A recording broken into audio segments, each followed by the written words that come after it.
Good morning and welcome back to the One Celtic Fans View this morning. Well, that was an exciting game last night, wasn't it? A club with no harmony and only a negative pulse. First comment in this morning. Early morning, up for the lark. Time to go for a walk in the park. Hey. I just want a beautiful Sunday, but we're definitely not going to get that when it comes to Celtic. Celtic are no closer to bringing in a new manager, says Martin O'Neill. And if they are to bring in a new manager, they better hurry up because he's getting on the flight on Wednesday that takes the team over to Holland for a game against Feyenoord.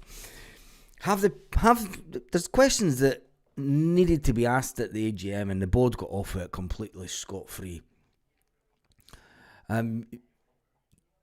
are going to keep reverting back to the missed opportunity. We're now no closer. The board will not speak to the media.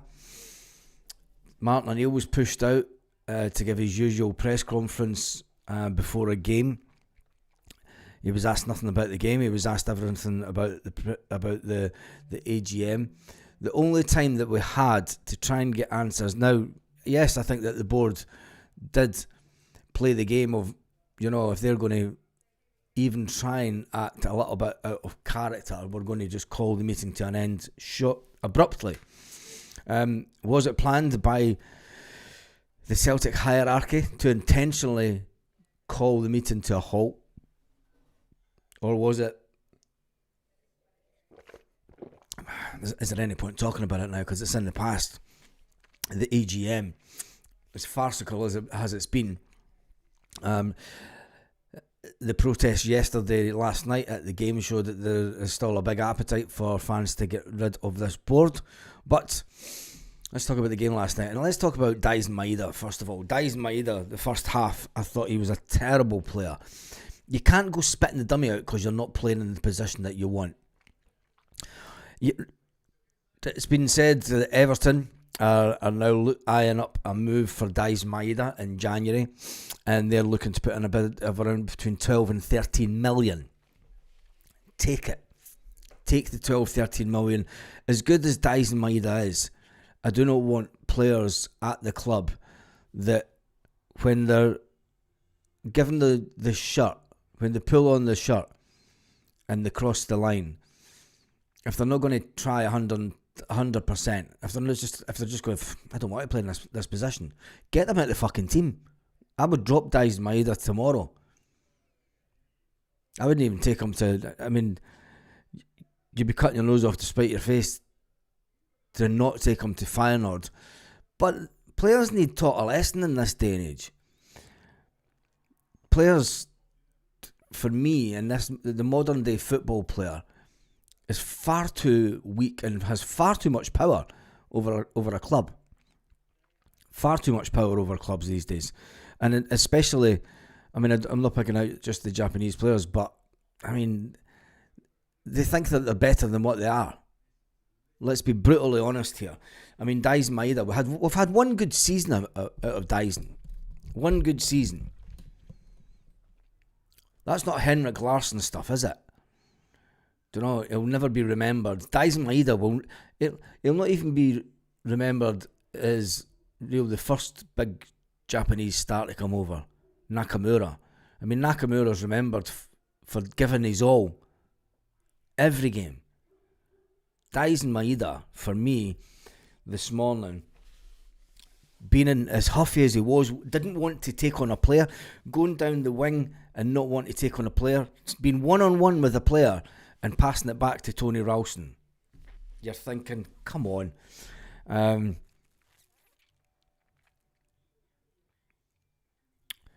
Callum said to the fan, let's keep it going, Baz. He's on our side.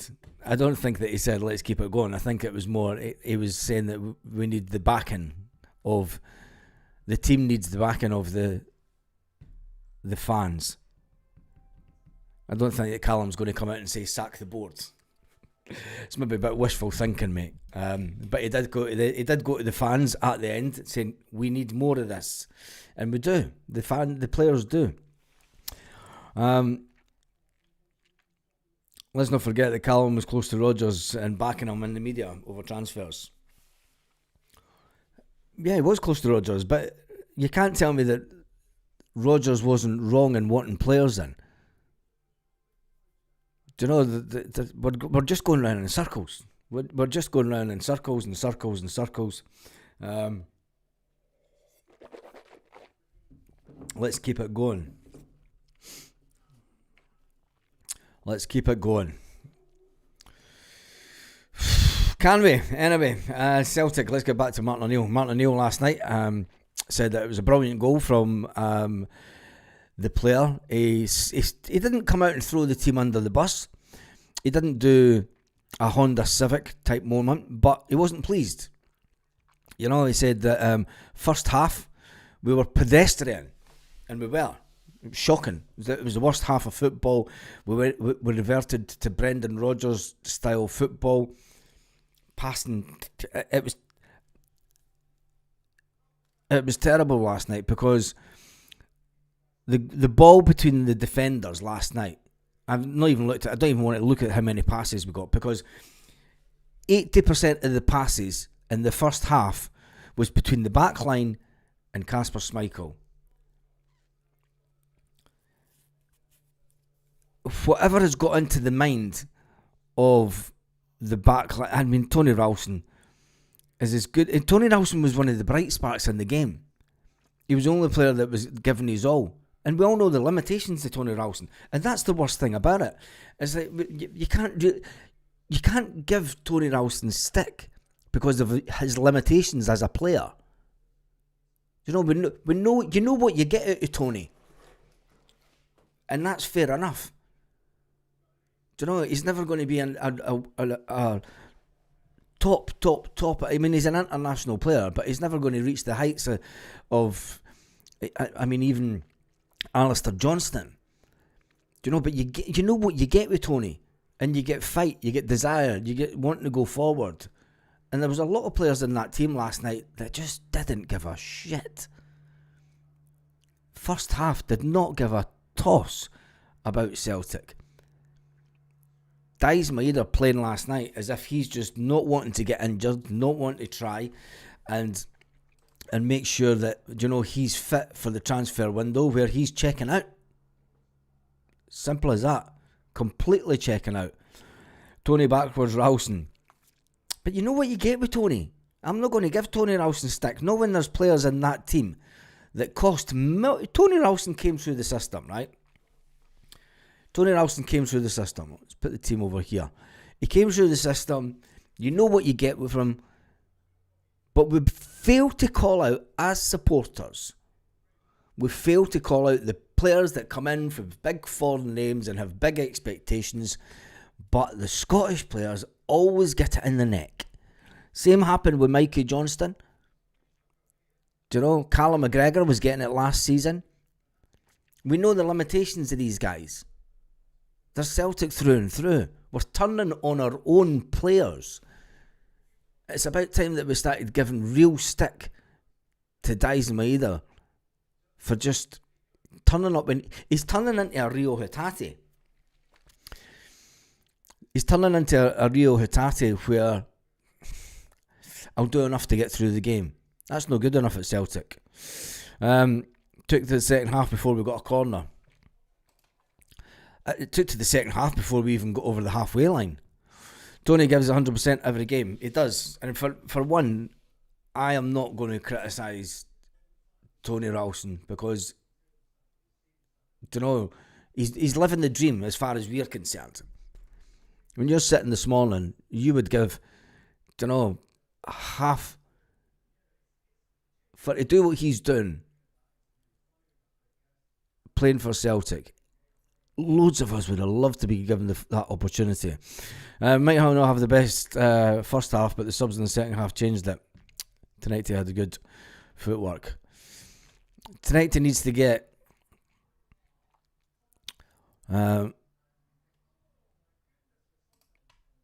Ralston gets 100%. It's not his fault. He's not good enough. The board and recruitment haven't got a clue.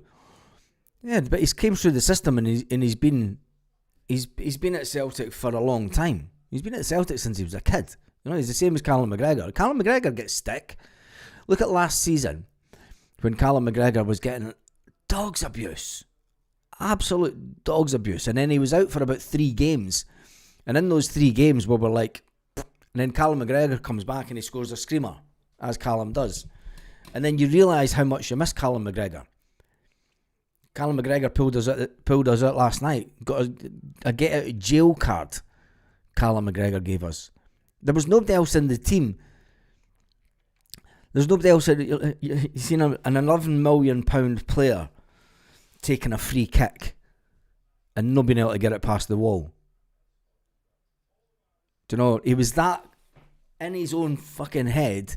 I can do this. There was nothing off the training ground. When we get a free kick, I want Celtic, any good team, rather than a player grabbing the ball and saying, I'm taking it, you should have a system that kicks in, that comes straight from the training pitch. Straight off the training pitch. You know, real good teams do that. Celtic aren't a real good team. And we're not fucking world class at anything. Yeah, I need to change Dyson Maida. Get him off that picture. I'll get it off him. I'll get it off later today. First game back at the Nationals, not good against a solid wee team. What does it take? What does it take for us to win comfortably? I mean, are you confident going into the cup final next month? I mean, a lot can change in a couple of weeks. I don't think that we're going to get many players back. We're going to go into the cup final with a similar looking team as what we did last night. Will there be a new manager? Will there even be a new manager in for the cup final? Some of the reason we looked shite is that St Mirren played as man for man. They put their heart and soul into the game. Our guys didn't have the same desire. We're a Sunday League standard level. When's Jota back to Seb will be a bench water. Jota's not back to the end of the season. He's not back until... All the players that are out injured long term, you're not going to see them till Easter. Easily.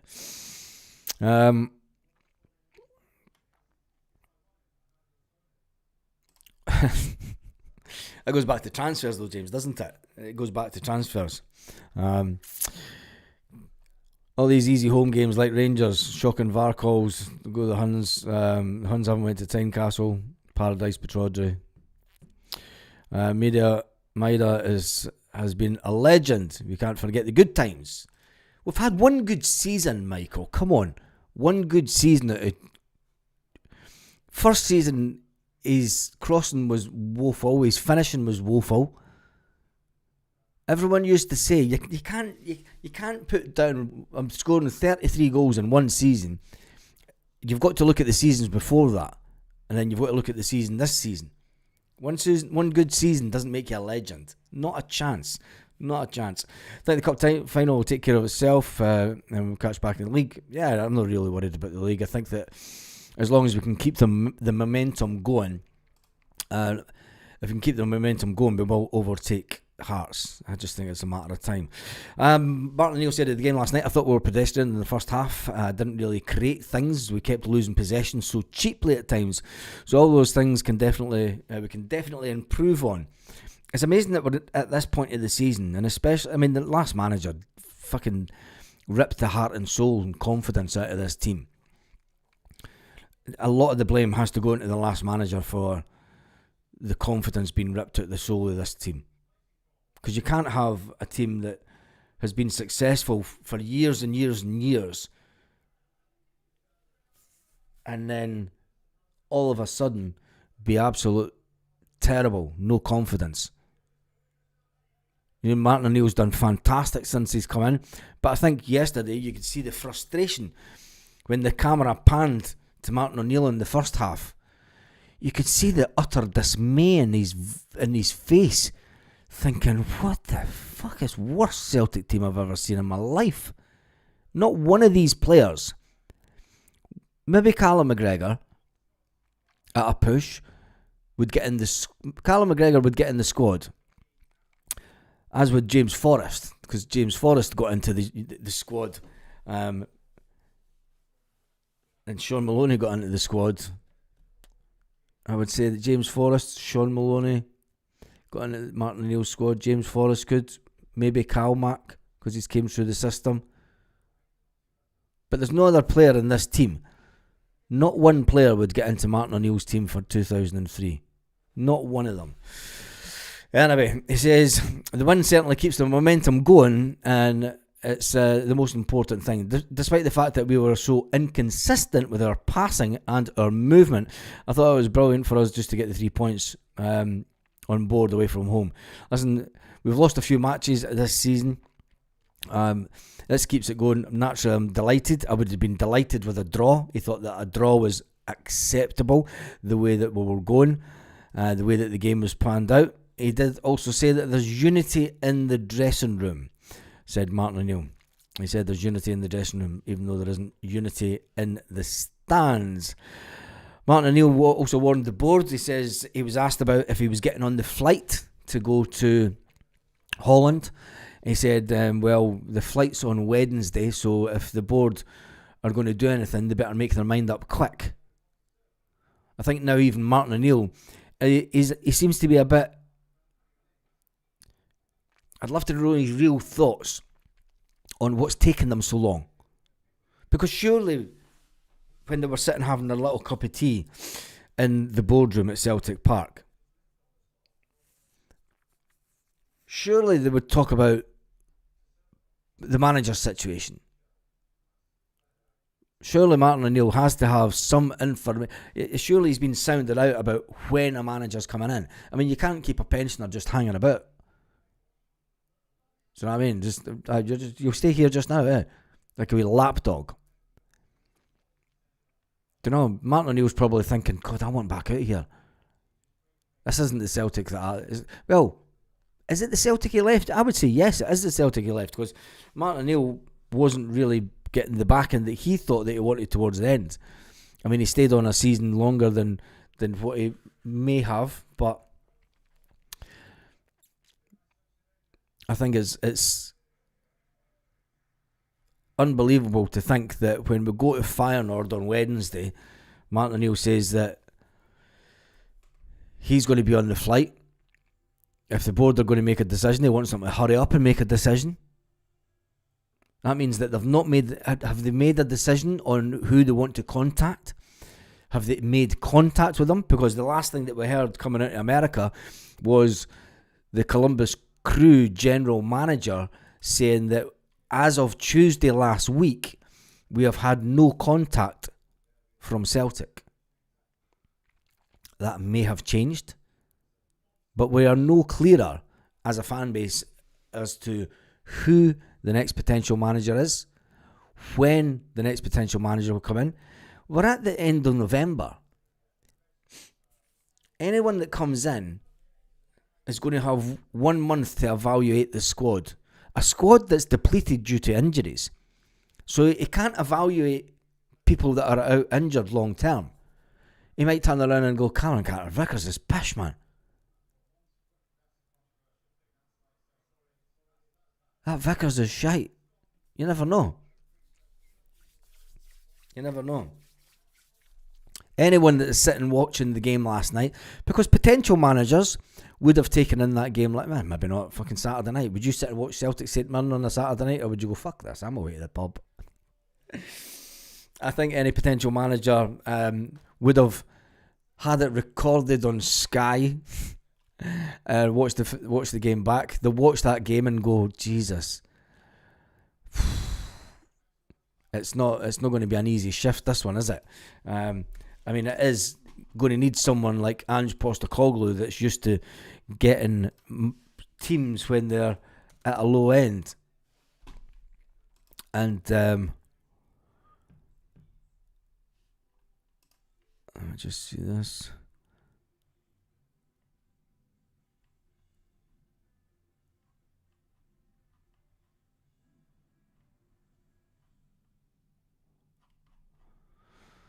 I'm just checking messages that I got. It's nothing new. I reckon Martin O'Neill's getting pissed off at how the board is digging it out. I think that Martin O'Neill is starting to realise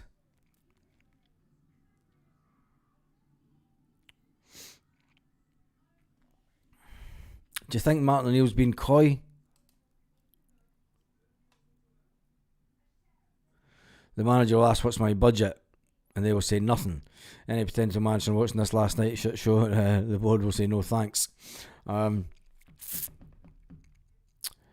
Celtic are radioactive to managers. If it's Maloney and Fotheringham, we're fucked. Nancy finished in the USA a lot more than a week ago, last week. I wasn't surprised that we didn't announce him. But it's concerning that Martin O'Neill doesn't know that's happening. Hopefully he's been coy. Well, I thought that Martin O'Neill was maybe expecting some movement last week. Especially when he said on Monday, when none of the players were back. It was unusual for Celtic to roll out Martin O'Neill on a Monday when there was very little players at Lennoxtown. But Celtic put out the announcement that Martin O'Neill will be staying here until the process is complete. When will the process be complete? There's all these things that we don't have answers to, and the board have got an absolute, and I take pity on the next manager that comes in, because he's going to walk in. It does remind me of the 1990s, this scenario. And we quickly went through a scenario where we brought in managers at a very difficult time at Celtic. And it wasn't working. The board were under pressure. The pressure kind of transferred from the fans outside the stadium to the players on the field feeling it. And we were a shit show. We didn't win things. And I just hope that this doesn't happen again. Celtic aren't going to go bust. Celtic are not going to go into liquidation. So that aspect of, the similarities between now and the 1990s is far gone. But there's massive changes needed within the team, and any potential manager will see that, when you look at that squad, it's either players needing motivated, players needing shipped out. Yes, there may be unity within the team, but you've got a teammate that packed up his locker, boom, take everyone out, fuck, I'm off, see you lads, and then he comes into training the next day and he's just got his bag with his kit in it, and he's like, fucking still here. Do you know that? The players are like, oh, so you're still here. You're no away. But you want away. That then becomes do they trust the player 100%? Is the player putting in the effort? I'd say no. Stephen Gordon says 5 or 6 new players. I say 7 or 8 new players in the next transfer window.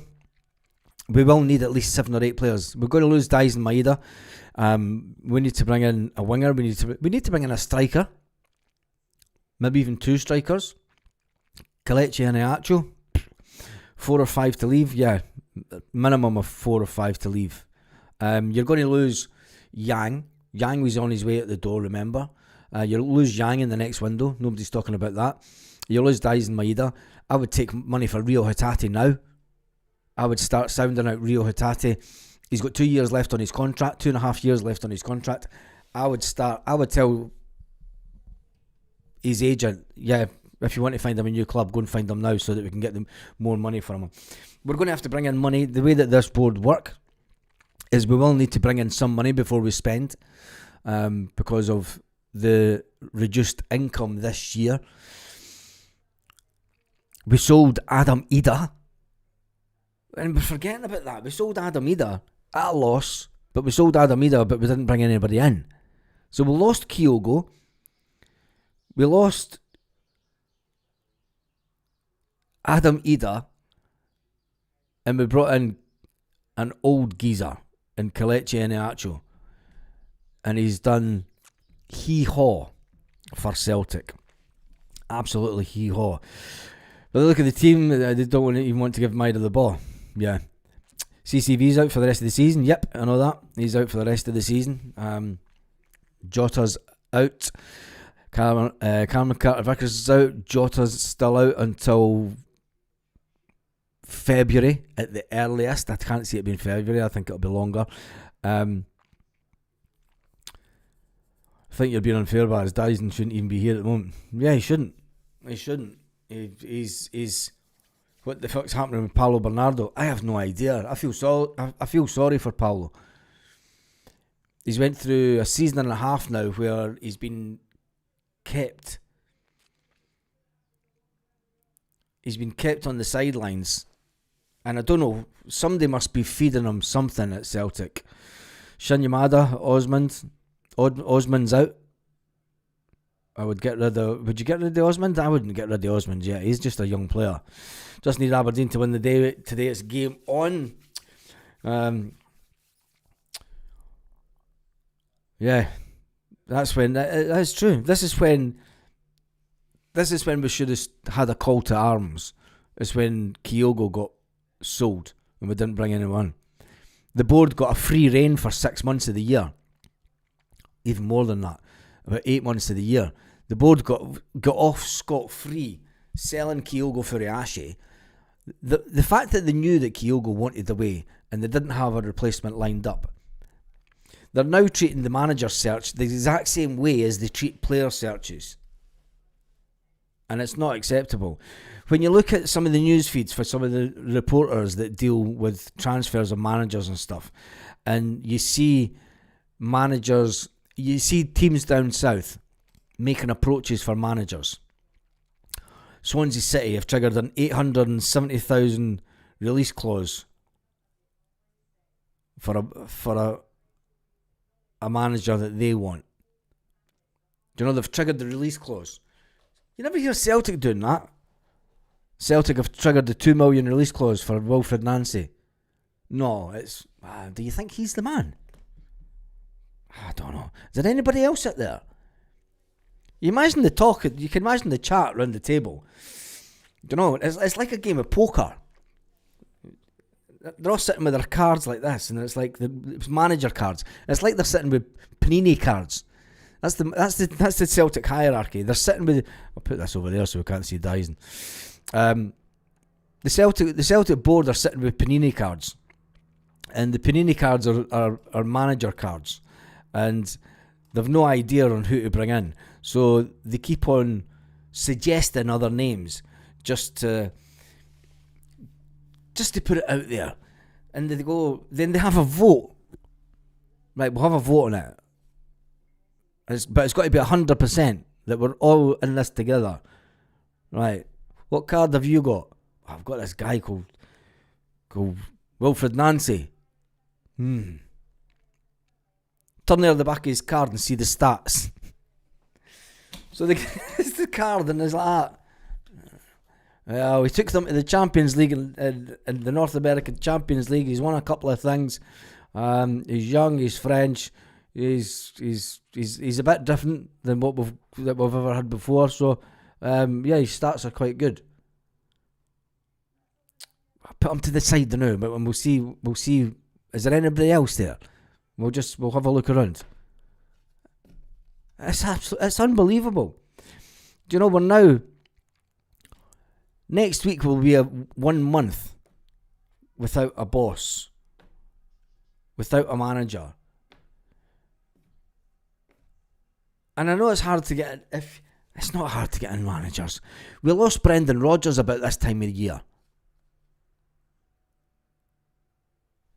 Like that. Do you know, we're able to get rid of managers quite easy. But they seem very, very reluctant to go and like top trumps. Nancy's not happening for what have I missed. We've no idea.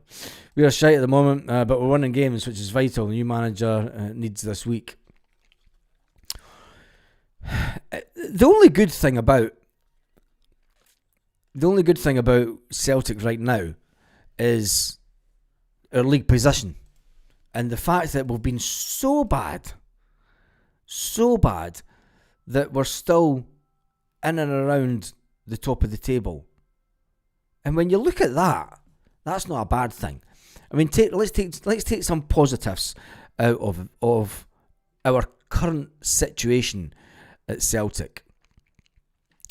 We're sitting today on the same game play as Hearts.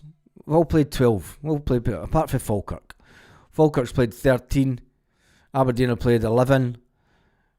A couple of teams down the bottom have played 13. But when you look at the top of the table, do you know we're 4 points behind Hearts?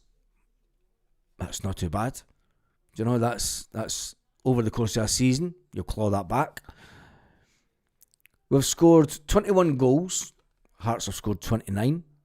Hibernian have scored 23. Motherwell have scored 20. We're not firing on all cylinders the way that Celtic usually do. And we're in second place.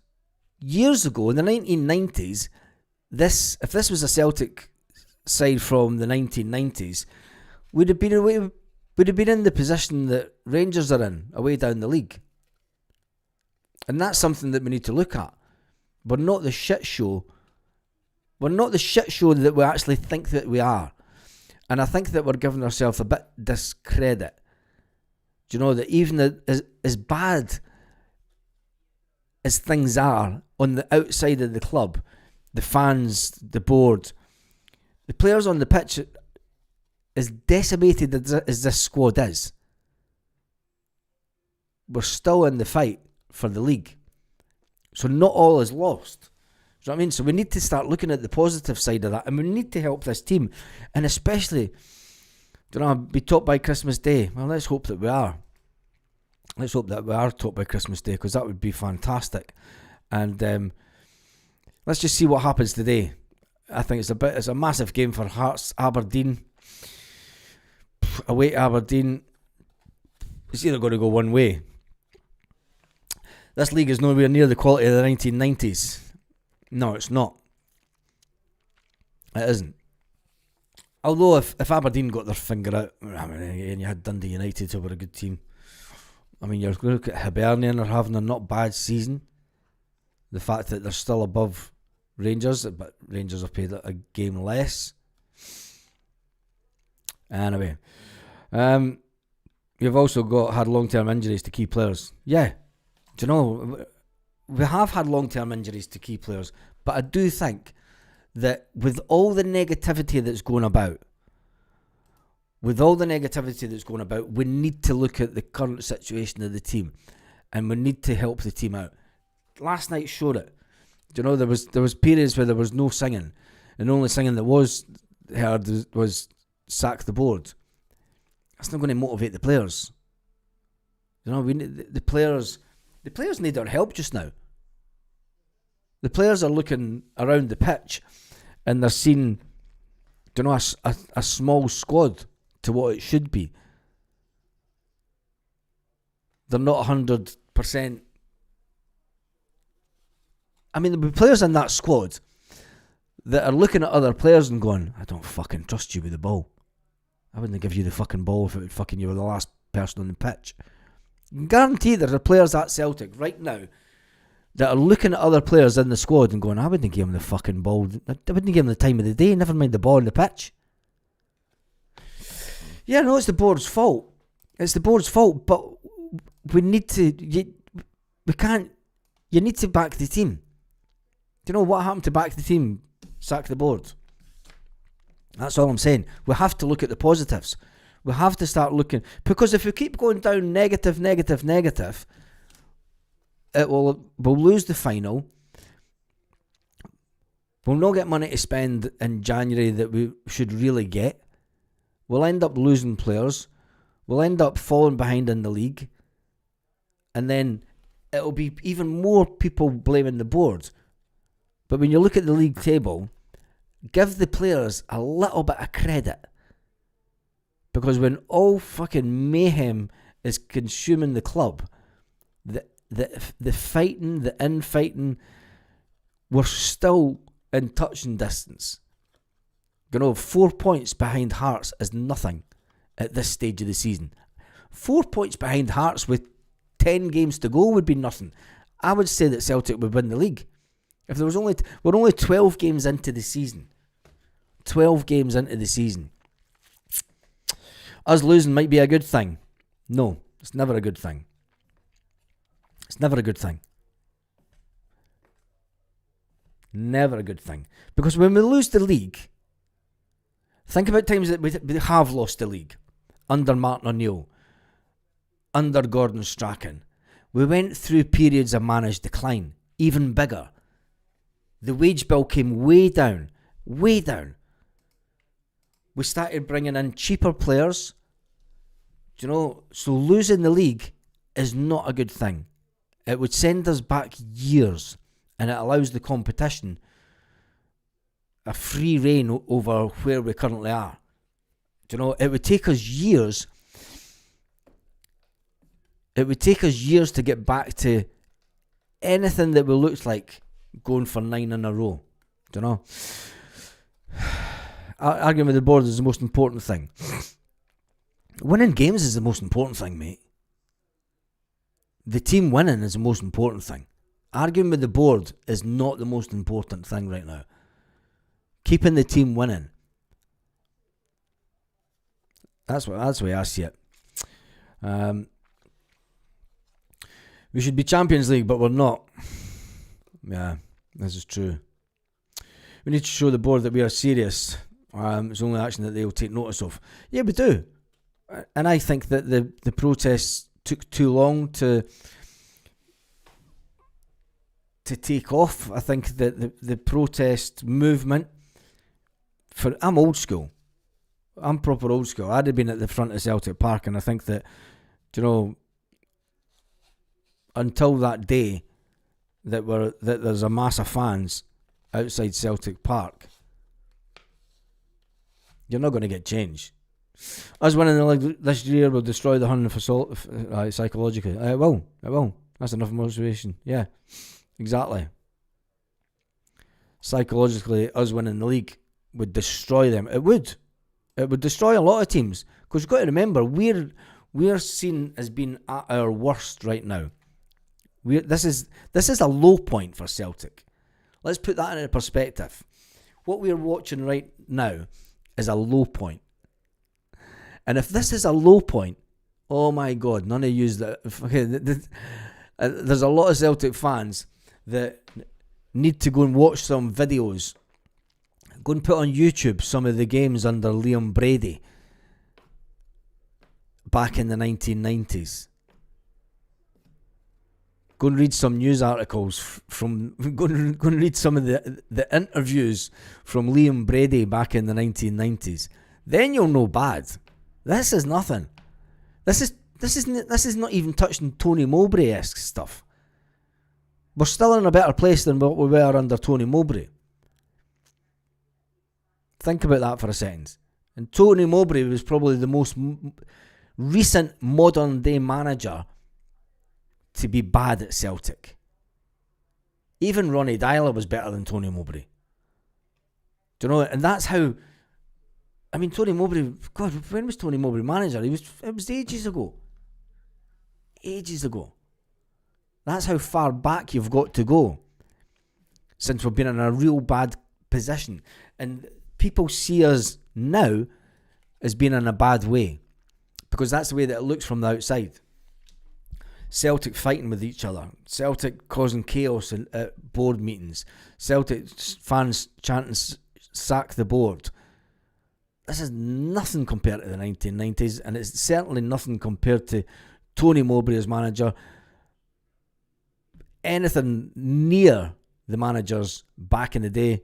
Lou Macari. Oh, Jesus. Lou Macari. Aye. Yeah, exactly. John Barnes was a blip. We sorted that blip out quite quick. But I would say that Tony Mowbray was the more modern one. 1990's most shocking, Tommy Burns was the only highlight. Yeah, it was. Tommy Burns, you've got to remember, had a fantastic team. Tommy Burns went through a season unbeaten and didn't win the league. Think about that for a minute. He went through a season unbeaten. When we talk about unbeaten, we think about untouchables, Brendan Rodgers time. Do you know what I mean? Tommy Burns, he was doing it before Brendan Rodgers. He was doing it way before Brendan Rodgers. Tommy Burns, I would say, was a far better manager than Brendan Rodgers. And there's a poll. There's a poll for us this morning. It took a while, but we got there in the end. It's a quiet morning. It's really quiet on here, isn't it? Sunday morning. Let's do a poll.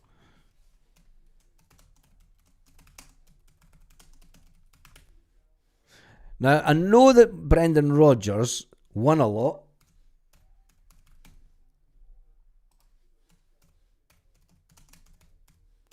But who was the better manager?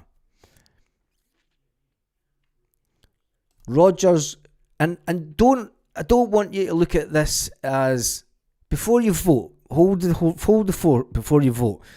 Think about making players better, bringing young players through, the way that the team played. Who was the better manager, Tommy Burns or, take away trophies. Don't think about trophies. Don't think about things that won. Talk about visually. Think about pleasing to the eye. Whose football was better to watch? Was it Tommy Burns or was it Brendan Sidewards Rodgers? That's all I'm saying. Tommy brought attacking, exciting football.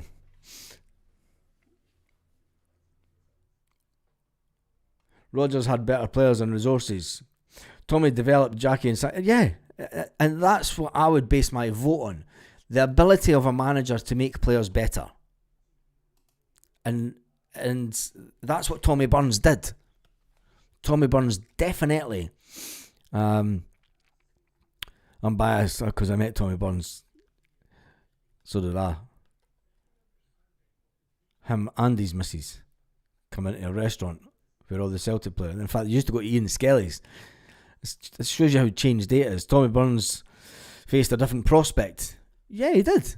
He faced a Rangers team that were full of English superstars at the time.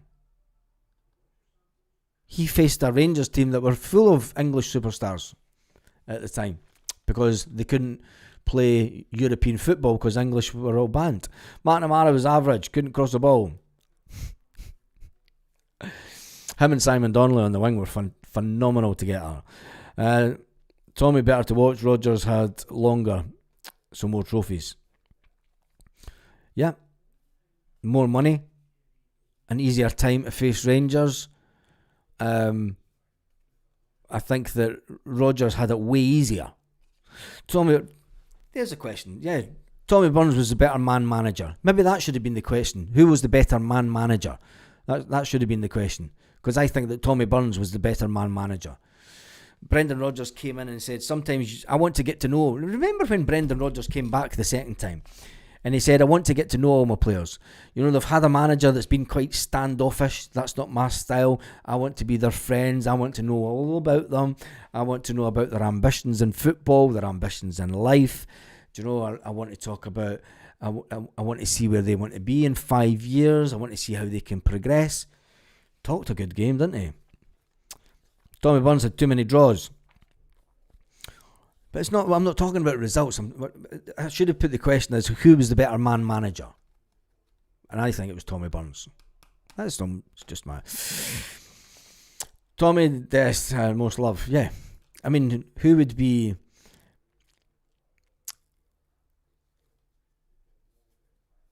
Who would be the better loved manager? Maybe I should have put that as the question. Tommy Burns or Rodgers. Tommy was a better guy, not a better manager. Well, there is that, isn't there? There is that. Brendan was a great man manager. Your disrespect is embarrassing. If he was a great... No. Doc. If he was a great man manager, why did he keep a hold of Kyogo Furuhashi when he knew he wanted away? Brendan Rodgers said, I have known since February that Kyogo wanted away. He wanted away in the summer. That's not a good man manager. Knowing that Daisen Maeda, another one, Brendan Rodgers' own words, we have known for several months that Daisen Maeda wanted away. If that's a good man manager, you know somebody wants away, let him go. Get rid of him. Get somebody else in. I don't think that's good man manager. A good man manager motivates players and makes them better. Name one player that Brendan Rodgers has made better his second time at Celtic. I don't think there's any, to be honest. Don't know. That's not up to him, that's the board, for fuck's sake. It's just, if you listen to what the board say, it's the manager has the last say. So the board said it was Brendan Rodgers who said sell Adam Idah. So you're either believing Brendan Rodgers that he said, I don't know why Adam was sold. So then he's not a good manager then. Scales. I think Scales was made better. Maybe. Kuhn had that done before he came to Celtic. Alistair Johnson? Nah. Scales is the only one that's been developed as a Rodgers success. Yeah, you could say that. Scales is the only one. How many players? The players that Tommy Burns brought in were different class and they showed them respect. Maybe that's a thing, eh? Maybe that's what the big issue is. Right, what time is it? Been on for 47 minutes, more than enough for Sunday morning. Sunday morning's got stuff to do. I'm going to finish up the poll. Tommy Burns, who was the better manager? 73% have went with Tommy Burns. 27% said Brendan Rodgers. Yeah, has to be something in that. Anyway, I wonder if we'll get any Celtic news today about a manager. I doubt it. It's very doubtful that we'll see. I think that the manager situation is now going to run. I think Martin O'Neill's here for the cup final on the 14th of November. I'm seriously now starting to think that the board are just, for whatever reason, are not really. They're not over enthusiastic about the list of potential managers that they have, and they can't make up their mind. And that's a bit like everything that this current board does. It takes its time when it comes to trying to get players into Celtic. It takes its time. It doesn't take its time when it's trying to sell players. Funnily enough, that. Although they did take their time when it came to Yang being sold. There's a lot of questions that should have been answered this week that will not now be answered. So many people wanted an opportunity to ask the board questions. The board played their trump card in cancelling the AGM. The fans played into their hands. And it's an unbelievable situation that we're in at Celtic. The only saving grace is that even though through all the complete bloody mayhem that's going on, we still managed to find ourselves only 4 points off the top of the table. And that is the positivity that I'm going to end the video on today. Because even as bad as these players are, unmotivated, unloved, unwanted, and some just want the hell out, we're still in touching distance. There's a long, long way to go in the season. There's more than half the season to go. We can easily get back to being top of the table, looking down on the wee Huns, and Hibs and Rangers and everyone else, and maybe even win a treble. You never know. By the end of the season, we might get rid of a few board members, and then we can all sit back and go into the summer looking at the World Cup, forgetting about Celtic for a couple of months. That'll never happen. On that note, have an absolutely fantastic day, Celtic fans, wherever you are, all around the world.